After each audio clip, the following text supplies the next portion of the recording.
जब हजरत Umar bin Khattab रजी अल्लाह अन्हु खिलाफत के मनसिब पर फायज हुए तो एक दिन बैतुल माल में तशरीफ ले गए और लोगों से पूछा, मुझे बताओ मेरे से पहले खलीफा हजरत अबू बकर सिद्दीक रजी अल्लाह अन्हु दिन के औकात किस तरह गुजारते थे।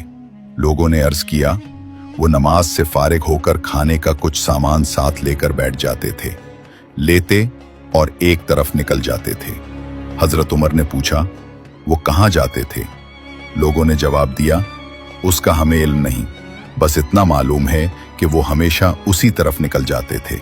ये सुनकर हजरत उमर ने भी खाने का सामान लिया और इसी सिमत चल पड़े। रास्ते में लोगों से पूछते जाते कि अबू बकर कहाँ जाया करते थे। आखिरकार एक झोपड़ी तक पहुंच गए।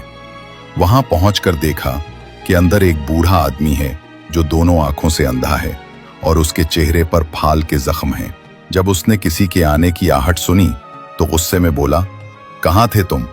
पिछले 3 दिन से नहीं आए और अब आए हो तो खाना खिलाने का तरीका भी भूल गए हो। हजरत उमर खामोशी के साथ उसे खिलाने लगे, लेकिन जब उसकी शिकायतें सुनी तो आपकी आंखों से आंसू जारी हो गए। आपने रोते हुए फरमाया, ए बुजुर्ग, जान लो कि तुम्हें खिलाने वाला मैं नहीं हूं। वो अबू बकर सिद्दीक थे जो मुसलमानों के खलीफा थे, लेकिन वो अब इस दुनिया में नहीं रहे। ये सुनकर वो अंधा बूढ़ा हैरत से खड़ा हो गया और बोला, क्या? बड़े आदमी जो रोज मेरे पास आते थे और बगैर बताए मुझे 2 साल तक खाना खिलाते रहे, वो खलीफा अबू बकर थे? फिर उसने कहा, ए उमर, मुझे कलमा पढ़ा दो, मैं मुसलमान होना चाहता हूं।